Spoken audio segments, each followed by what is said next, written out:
Welcome to the Openly Honest podcast, where truth may not set you free, but it's damn sure to keep you openly honest. I'm John. I'm Antoine. Let's keep it openly honest.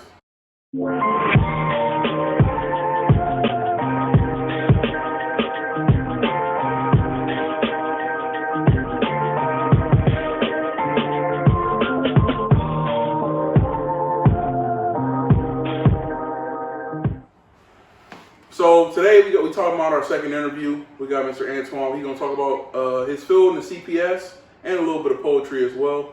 How you doing today, man? I'm great, man. Got off work. It's Friday. It's Friday. We ain't doing much though. No, that's what I'm saying. Netflix it up for the weekend. Exactly. Yeah. Okay. So what made you go into the CPS field? I know you got a degree in. So well, first of all, let us know your credentials so people will know I ain't just got nobody off the street. Right. So I went to school, did my undergrad in psychology and human services, and then I did my master's degree in social work. Okay. And then I just finished some licensing hours, because when you get your master's in social work, you have the option to become a licensed clinical social worker in California.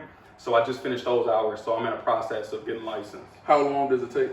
After you graduate with your master's, you need 3,000 hours of supervision. So, so that takes about 2 years. Yeah. So you need 2 years of supervision. Man, that's a long time. Well, you're in the process. Hope you already know you're gonna finish and complete it. So, but how did you get into CPS? Like, what made you say I want to do this? Well, like when you're in a field of social work, they tell you like CPS is one of the hardest fields. Okay. And it's when you have that on your resume, you can go anywhere. Oh, okay, so when I graduated, I'm like, okay, I know I'm not going to get into another field of social work and then come back and do CPS. Mm-hmm. So it was like, let me start getting that experience while I'm young, and then go off and do what I want to do. Smart. Yeah. So, dang, that's like, so you like, was that it was so you pretty much went into it because it was a huge challenge and a huge opportunity. Definitely, like. Once you get that CPS experience, you deal with so much. Mm-hmm. So when you do something else in the field of social work, I'm not gonna say it's easier because I haven't experienced it totally for myself, but you've seen it all in a sense. You've seen it all. Yeah. So I know you probably aren't able to talk about all the cases and stuff, but have you seen like some really messed up stuff? Bro, I've been doing it for going on 5 years, so I've seen it. I'm not gonna say I've seen everything, yeah, of course, but I've seen close to it. I've seen close to it, man. So seeing those things, like, I know you may or may not want to have kids, but does that alter, like working for CPS, does it alter your mindset of having children of any sort? I wouldn't.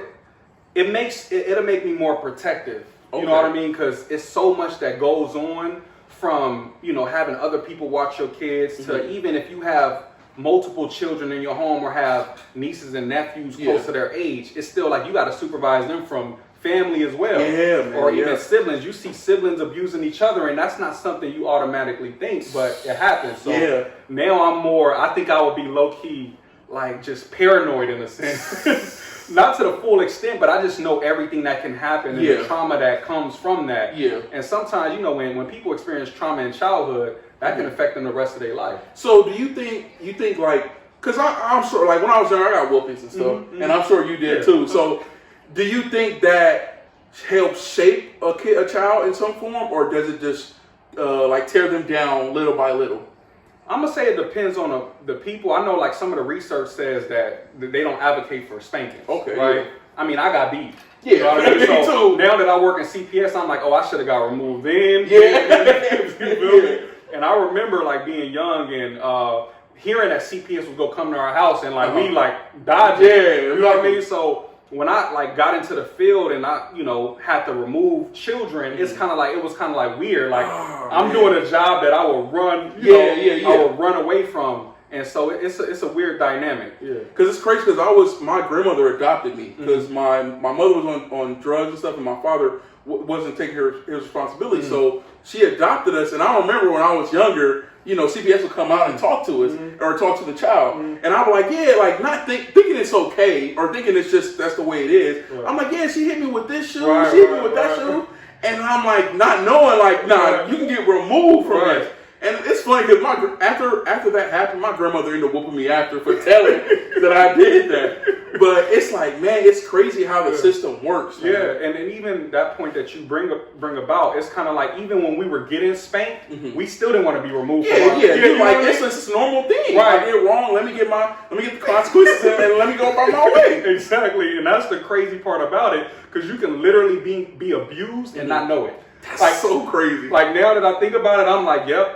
You don't say it, but it's like I was physically abused. Yeah. You know what I mean? But when it's the norm, especially in the black community, like spanking is like, oh, that's normal. Everybody exactly. And then you look like once you start to educate yourself and just see what abuse is, you're like, oh, like you know what I mean? But it also like trauma is you gotta believe you were traumatized or abused. If you don't connect, if you don't believe it, it's irrelevant. You can still be having the effects of it, but don't acknowledge like, oh, I was physically abused. That has some type of effect on you. You know what I mean? That's like you gotta really realize and have somebody teach, or you gotta learn about it in some form to be like, man. Yeah, I look back, I was abused, but and right when we ended, it's just like, man, I got in trouble. Right, you know? and times change too. Like from when we grew up to now, absolutely. You know, spanking is more shunned upon. You know, versus when in our age, it's like you could probably go to school and say you got a spanking. Yeah, they cool with it. Right, I did too. I mean, you think about it years ago when teachers used to spank the kids. Exactly. Yeah, you go to the principal's office and get your behind work. Right. So it's crazy how the dynamic have changed over years. It's like. Now kids will tell you, like, I call CPS on you. They only like 10. Right. It's like, what? Right. And then, you know, kids are more, they're more aware of their rights in a sense. You exactly. know? And children are supposed to have rights. Yeah, you know, when you think about even how CPS started, it started from, I think they were trying to protect animals before. Really? Yeah, children. Like, it was never just CPS first. I think somebody started trying to protect animals, then that bridged off into, hey, let's protect kids. You know what I mean? Crazy. Like you would think it happened the other way around. Right. That's so crazy. Yeah. So working with CPS, I know you go through more of a mental battle because you're seeing all these things. You're seeing kids being abused. You removing kids from a family that can work on it and stuff like that. But how do you balance that with your personal life? Man, I think I've been doing CPS for 5 years, and I think 2019 was the hardest year. Why is that? It was when you talk about the need, I didn't know how many families are affected, right? Or how many families have. We know, family is it can be dysfunctional. Yes, absolutely. A lot of families are dysfunctional, right? And some families know how to work through that. A lot of families don't. So 2019, we just had a lot of investigations, right? And that's tough when you're trying to investigate abuse and neglect.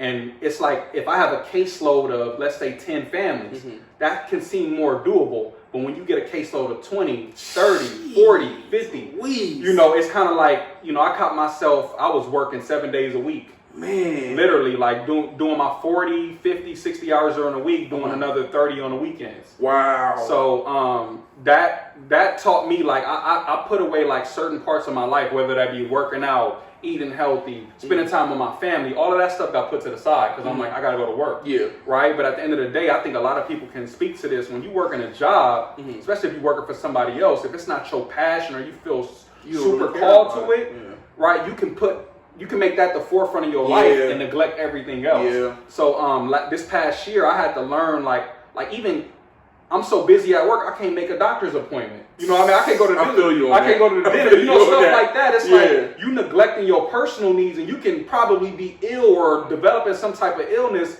and you putting that to the side because I got to go to work. Yeah. Right. And that's where it was 2019. So for me, I'm still learning how to adjust and how to make time for myself and not feel guilty for doing that. Is it hard to do that? Because I know, like, you're working, you're in your field that you love to do. So is it really hard to put those things aside, even if it's not the maximum hours that you usually work? It's still hard to do that? It is hard. It is hard, especially when you in working conditions that's requiring you to go above and beyond the 40 hours a week because you don't want.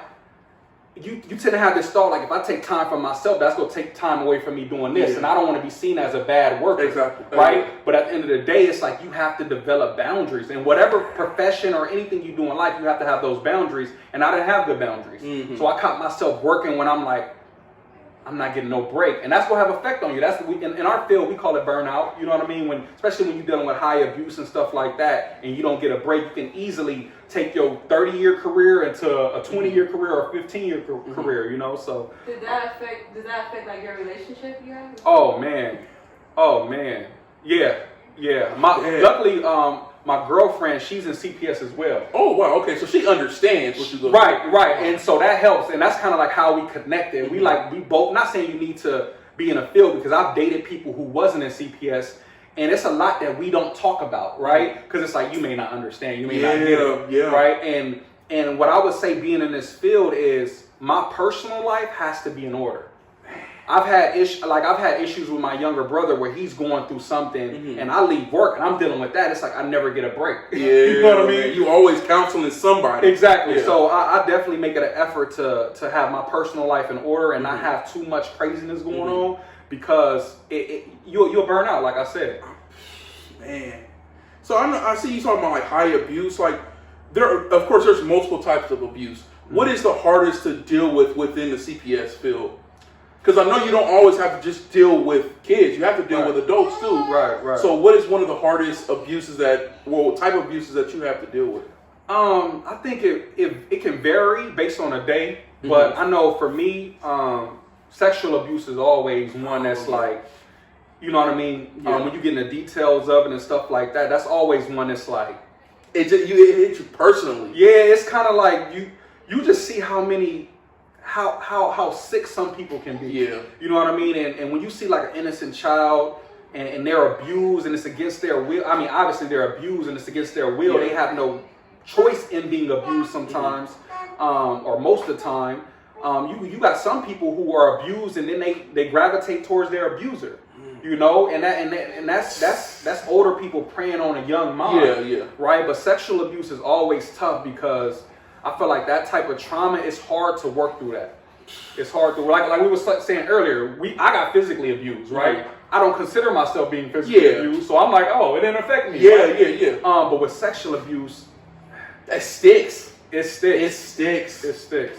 Man, and I commend you big time, because being in the system and stuff like that, and seeing, like, I have a brother and sister that's been in foster care and stuff like that. Thank God, I never had to go through those steps, because my grandmother took care of us. But I commend you, because the job isn't hard to really care for these children, and it's a lot of them. Just like you said, when you have 30 cases and stuff like that, I commend you, because mentally, I'm sure you go through a lot. I mean, you might not say it, but I'm sure you go through a lot.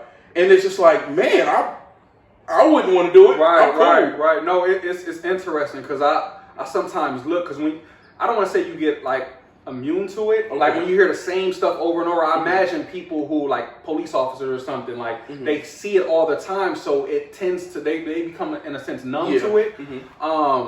And for me, I think a lot of times when I see bad abuse, in my mind, I have to be like, this is not real, in a sense. Like, I know it's real, but in my mind, to process it can be too much to handle. So you gotta say, nah, this ain't real. Like, I investigate it like it's real, but how I receive the information in my head after I leave work, it's like you read a good story. Yeah. Dang, man, it's too much, man. When you deal with I would say this, every investigation we go out on, it's not always something going on. Right? Yeah. And sometimes when we get those investigations, it's kind of like, whew, you know what I mean? Because it kind of gives you a break in a sense. Yeah. Because you got to prepare yourself, because you know something is coming. That is so crazy. And in our field, we have something that we respond to called emergency referrals. So we get our normal caseload, and then let's say something happens today, right now.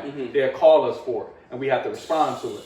So, you know, those typically can be a little more real than the normal caseload that we have. So you pretty much get like 911 calls out of the blue saying, okay, this case is urgent, go. Yeah, so I mean, the way they structure it, CPS is never off call. They're always on call. Okay. So 24 hours a day, if they need a social worker to respond, they'll respond. We have a list to where you can sign up and be on call. Okay. That's optional. Yeah. When the need is not being met, then they make it mandatory. Yeah. You know, but right now in our field, it's optional. You can sign up, work on the weekends, and I've done that in the past. waking up at 3 a.m, going and interviewing parents, going to jails, talking to the perpetrator, removing kids like at that time. And I feel like if at you 3 in the morning? 3 in the morning, and everything you hear at that time is like elevated. Yeah, you know, like 3 in the morning. Nah, man, he could have just got up and went some water. Nah, it's 3 in the morning, man. Right. So that's crazy. Yeah. Well, on a lighter note, I know you love poetry. Yeah, and I know and you're good at it. I am the first to say you are really good at it. Thank you. So, what made you? Why was poetry so interesting to you? Like, why were you so interested into poetry? For me, it started off with rap. Okay, you know, so it was. I was interested. I've always been interested in words, lyrics. I'm more of a substance person. Okay. So it's kind of like I can listen to the rap that's not talking about nothing, but I'm more of an R&B type of person because it's usually in R&B. You have not that you have to because they sexualize R&B. Yeah. But more so in R&B, you can find the meaning as opposed to rap. So when I realized for me, I was just kind of assessing like my raps when I was making them, and I'm like, this is not authentic. You know what I mean? Yeah. Like I got caught up just, you get so clever with the words, and you just rhyme and stuff, and it's like, what are you saying? So once I realized I wasn't a rapper, I fell into poetry, and I wrote like a poem. I think my first time performing was like in college.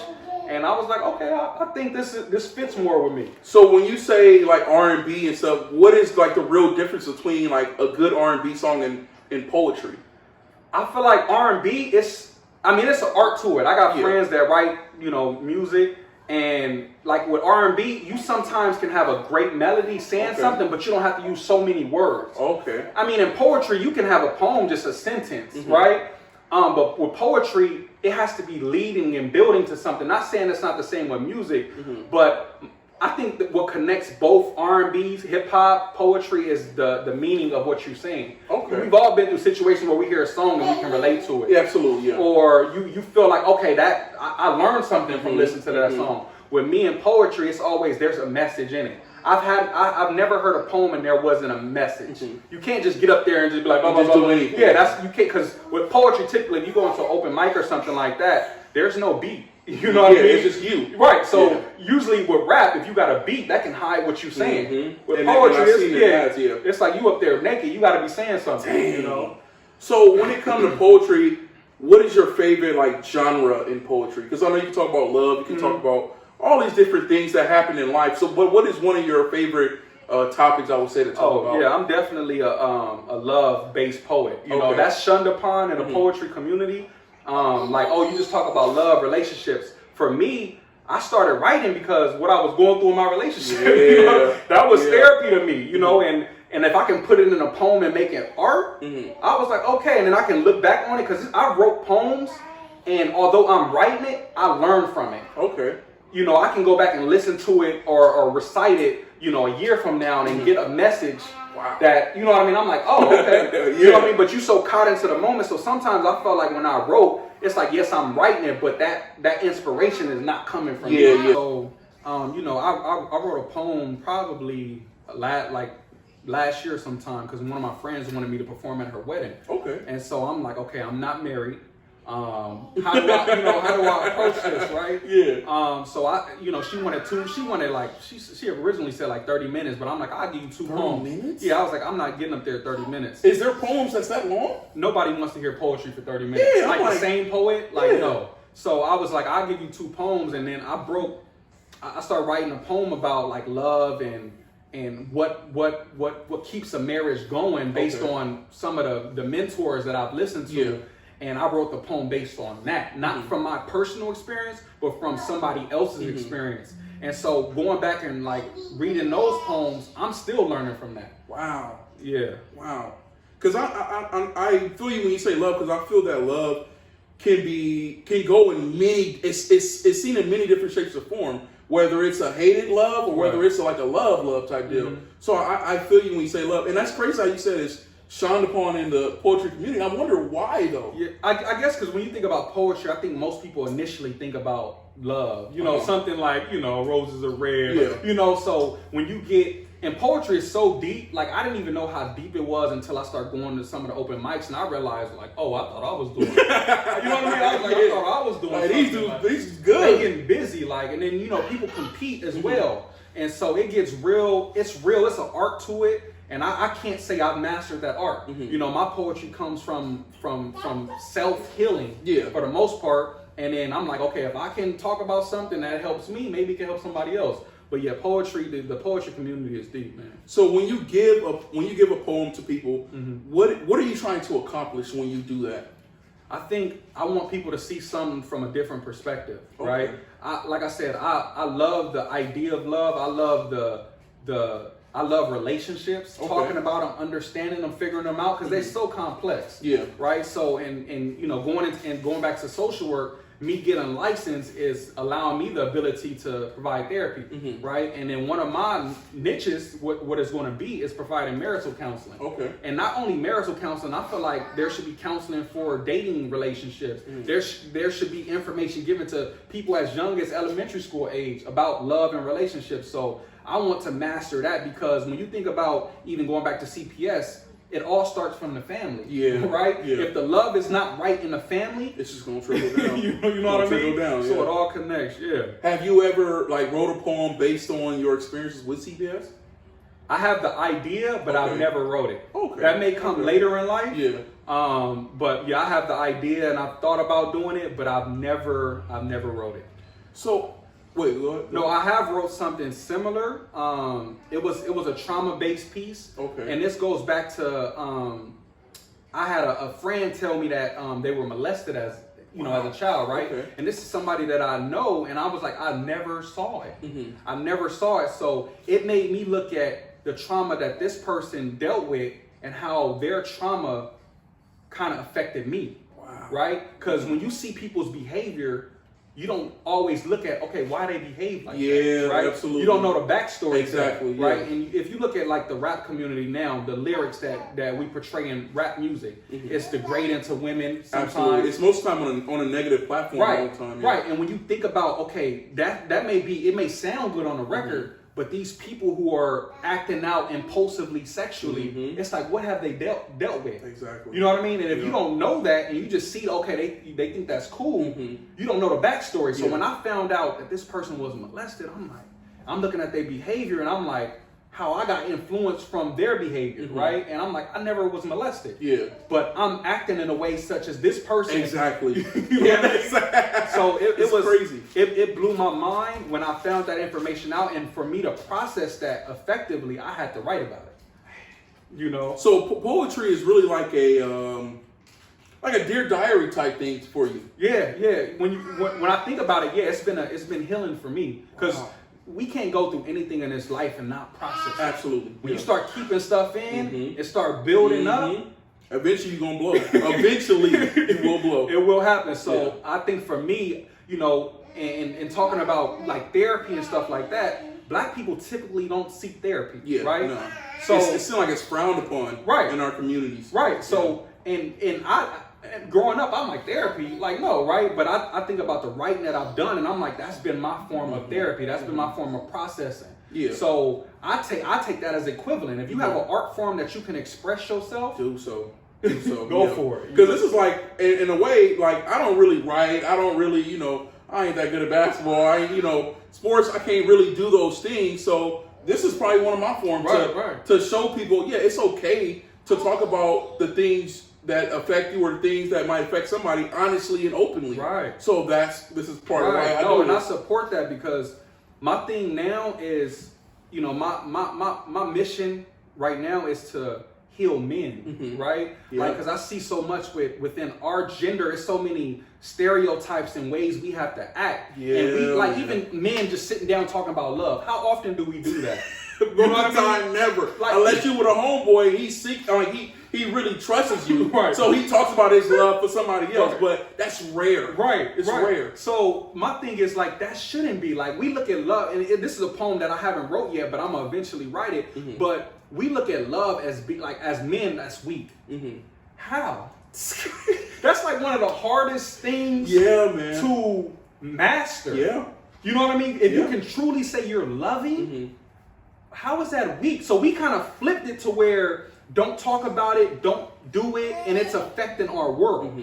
You know what I mean? So, you know, my thing is like we need to be more open about the conversation. Iron sharpens iron. Yeah. If you see somebody going through something or they're not afraid to talk about it, you have to have a circle where it's like, okay, we can be vulnerable. We can talk about these things. Because women have no problem talking about this stuff. And I wonder, like, because a lot of people say, like, women go off emotions and they're not scared to speak their, well, most women aren't scared to speak their emotions. So when it comes to these form of factions of love or hate or anything, they don't have any problem doing it. Right. But they say, like, men don't, so they won't, you know, react off different things off emotion or talk about love or talk about their feelings. Right. So it's like, I'm not sitting here saying be emotional, but yeah, let out your emotions that need to be let out. Yeah. Because apparently, like you said, it's just going to build up and you're going to blow. Yeah, and the thing is like, I mean, from, you look at when we were children, like, you know, girl fall, boy fall. You know, girl, she gets nurtured, right? Yeah. For boys, suck it up. Yeah, like, suck it up, get up. You know what I mean? So when you think about how we have this double standard, as we grow old, right, in a heterosexual relationship, women been raised to express themselves, right? Be open, talk about how they feel. While men, it's like, no, it's good. Yeah. And sometimes we don't even know how we feel because we suppress it so much. Exactly. And then to be with a woman, have a healthy relationship, you have to be vulnerable. Yeah. You have to express yourself. Right? And it's like, and it sucks because it's hard to do it if you haven't been doing it for so many years. Yeah. It's kind of like, I want to say it, but yeah, man. I've been with Yvette for almost 10 years, and it's like, in those first couple of years, I'm like, nah, I don't talk about how I feel. Even my personal stuff about like my father and mother. Right. She didn't know none of that until like we really got to know each other. And showing love was probably not the hardest thing, but it was hard because at one point I cared about what other people thought. Right. And I'm like, I got to the point, it's like, why do I care? Right. Like, she's my girl. Like, if anything, she would love it more than anybody. She's the only person I'm trying to please anyway. Right. So let me do so. And then once I did that, I started to expand. And now I tell her, I don't care what y'all think. This is my wife. I'm going to let it be known. I'm proud, you know, and that's the way it is. But it takes time, though. Yeah. But it's crazy because, like, in the beginning of our relationship, like, when we wasn't living together, if we get into it, he would not express how you feel. I'm done. I'm cool. I would be the one be like, no, you're not leaving until me. So I had to like break him down. Right, and I wish that our world would be more empathic towards men because we have to change how we're raising young men. Yeah, man, right? big time. You know, I mean, Drake, we talk about how he expressed emotion in his song, and it's funny, but it's like, no, it's real. Yeah. Like, you got men singing now, right, openly, right? You know what I mean? Not caring, for real. Right, about their emotions and stuff like that, but I definitely want to see our world transition to a world who treats men the same as they treat women as far as being vulnerable. Yeah. Because you cannot have a successful relationship if you're not willing to be vulnerable. Right? And that gotta give up something. Right, and we learn the hard way, right? You mad, what's wrong? Nothing. Yep. It's eating you. You want to say it so bad, but you're like, nah, I'm cool. I'm just gonna be quiet. Shut up. Nah, let that thing out. Because most likely, if you don't, it's gonna come up again. Yeah. And you're going to do the same thing, and it's not solving any problems. You're just creating a bigger issue from not talking. Right. And then when you think about like being in a healthy, loving relationship, someone can't love you effectively if you don't open up. Yeah, absolutely. They don't really know you, right? Yeah. And if you get mad and you say nothing, they don't know really. Yeah. They know you probably mad after seeing you over time, but they don't know why. Yeah. Right? Or how you process stuff. So somebody can only love you as much as you're willing to open up. Absolutely. You know, you blocking them off, so it's kind of like, I can only go so far with you. And for a relationship to succeed, it has to continue getting deeper and deeper to where we both like, we're not covering anything. Get to them roots, man. Right? Yeah. So, but, you know, going back to how men are raised, that's why I feel like our relationships aren't as healthy because there's a double standard, you know, so we have to learn how to be more open and, like you said, carefree with it. Yeah. I love my girl. Yeah. You gonna laugh at me because I love my like, okay, laugh. And that's what it seems like a lot of dudes care about is what other people think about their relationship with somebody, whether this person has a past, whether they don't. It doesn't matter. It's you and her right now. That's all that matters. Right. And go with that. If you feel like you can have a future with her, work toward that. And most guys it got somebody in their ear, whether it's a male or female, whether it's family. No, if you love that woman, she loves you. Go through it. Right, and I feel like going back to like this, we talk about toxic masculinity, like how, you know, we're promoted to mess with multiple women, right? Yeah. And that's like a thing in the community. That's cool. Yeah, that's right. Like that's you know, that's good for most dudes. Whatever. Right, and it's like ultimately you have no self-control, no self-discipline, right? Like, but we praise that type of behavior. For so long. I remember being in high school, and I remember talking to a couple of my friends, and we really had a serious conversation like, how many baby mamas you want? This was what? This was a serious conversation. What? It wasn't like no joke, right? We were seriously talking about, I was like, you know, I don't remember the number I said, but at the time it was more than one. It was like 2, like 3, you know what I mean? That was a serious conversation. Yeah. And when you think about that, I'm sure it's a lot of young men who've had that conversation or think that type of way. And that is toxic. Crazy. I never thought about it like that. Like, I always thought about it, okay, yeah, you have different women, you're sleeping with different women, but I never, like, when it comes to sleeping with different women, yeah, you can have a baby. And when it comes to baby mamas, this is no joke anymore. Right. This is your money now. This is your time. This is all the thing. And you got multiple women with multiple babies. This ain't no joke at all. At all. It's funny because I remember being at a baby shower for one of my friends, and I was in line getting food, and there was two young men, probably around my age, in line talking. And then I don't know how the topic got brought up, but they were both talking. They both had kids, right? And amongst the two of them, they had about 9 baby mamas. What? Right, amongst the 2 of them, man, right, and they were stressed out. I bet, right, and me thinking about it, I'm like, y'all were raised similar how to I thought, right, that was cool. Yeah, like I'm gonna go pursue that. Having multiple girls is cool, and now look at you. Look at the result of it. Right. You know what I mean? So it's wicked out here, man. So I think, you know, the level of thinking needs to change, and we gotta heal first amongst ourselves so our families can heal. You know Absolutely, what I mean? It starts with you. Yeah, definitely. So when it comes to poems and writing poems and stuff, how important and how stressful is putting those words in there? Because I'm sure you want to be as meaningful as possible. You want the audience to feel what you're saying. Right. So when it comes to writing those words, what is the thought process of going through that? For me, it can start with one line that I'm thinking of, right? I remember I wrote something because online on social media I saw a post where it said black women deserve love that doesn't require suffering first, right? So just that thought triggered a thought in me. So I'm like, okay. And so I just took that thought and I wrote a whole poem about it, and the poem was titled "When Broken Men Lead." Okay. Right? Because it's like black women deserve love that doesn't require suffering first. Right? So that means, and that's true, I agree wholeheartedly with that. And I'm like, why don't black women get this type of love? Yeah. Because you have broken men who are involved with them. Absolutely. So for me, like the content of the poem has to be something that I play around in my head with, and I want the message to be put out there. So in that poem, "When Broken Men Lead," I'm talking about, okay, what is a broken man, right? How do we get that way in a sense? And how does that affect the people that we involve ourselves with, not just the woman that we're with, but the children that we raise. So it seems like in every circumstance, you breaking down every element that you're even thinking about. When you said a woman and a man, let's break down this woman, let's break down this man, let's combine them, and let's break down that too. Right. That's crazy. And with the art form, like poetry is so complex in a sense. And, you know, there's so many analogies and stuff that you can use to create the poem. Sometimes you want it to be serious. Sometimes you want to throw in an element of funny. You know, sometimes you want it to be sad.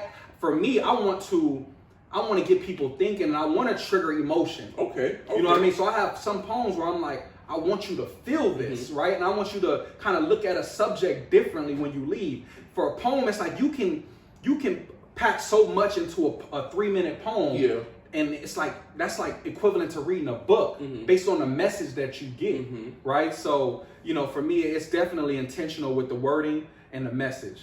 What was I'm sure you've written multiple poems, but what was the most meaningful poem to you? You don't have to say the poem, but just describe it. The most meaningful one, I think I wrote this in like 2017, and it's probably still my favorite one. I don't even know if I can recite it off the top of my head, but this was following a bad breakup, right? Okay. And so, how did I start it? I don't even remember how I started it, but it was about the way I gave love compared to the way Christ gives love.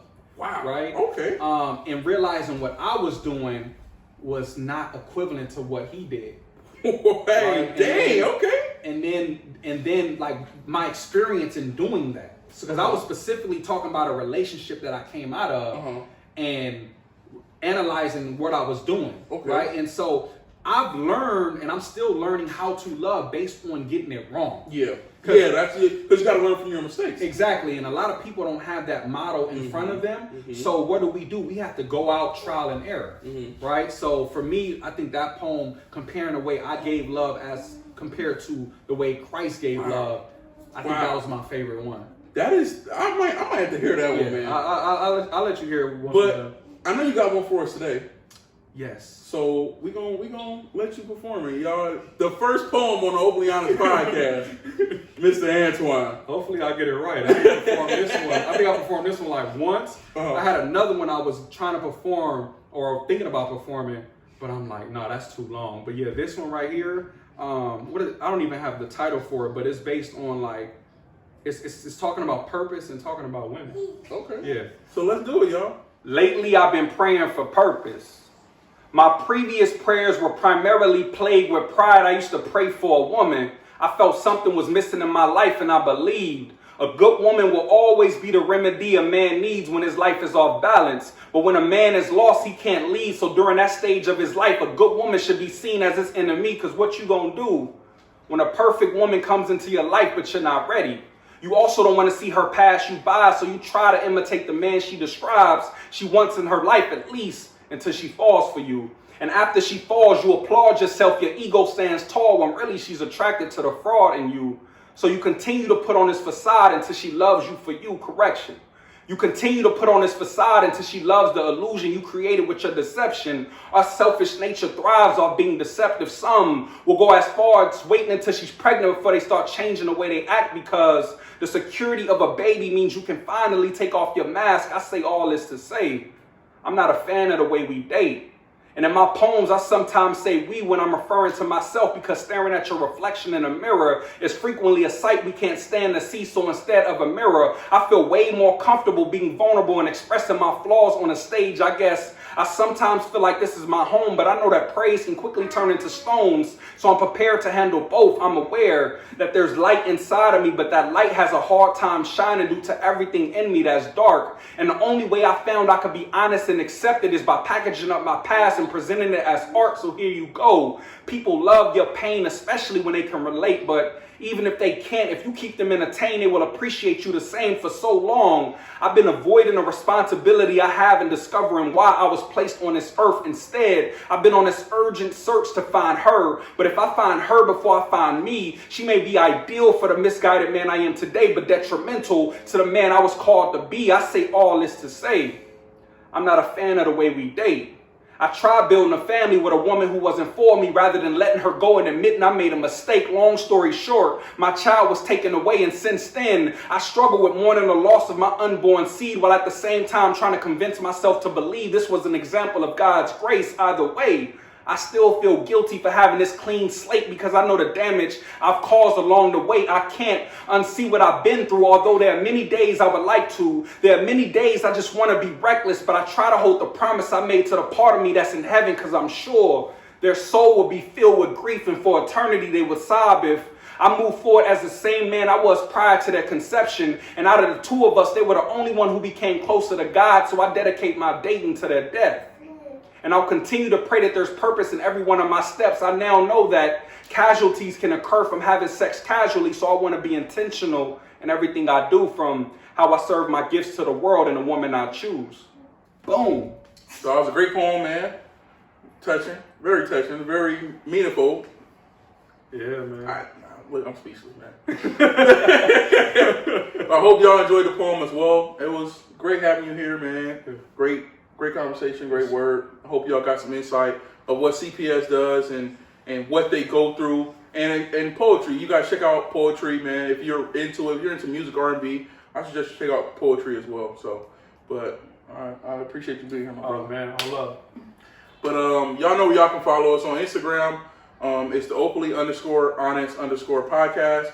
On Twitter, it's O_honest podcast. On Facebook and YouTube, it's the Oakley Honest Podcast. And our email is the OakleyHonestPodcast@gmail.com. Another great episode, second interview, episode 7, I think. Yeah, episode 7. So y'all continue to check us out. We got great content and conversation coming in the future. So we appreciate y'all. And always ask yourself, am I being openly honest? Peace. God bless.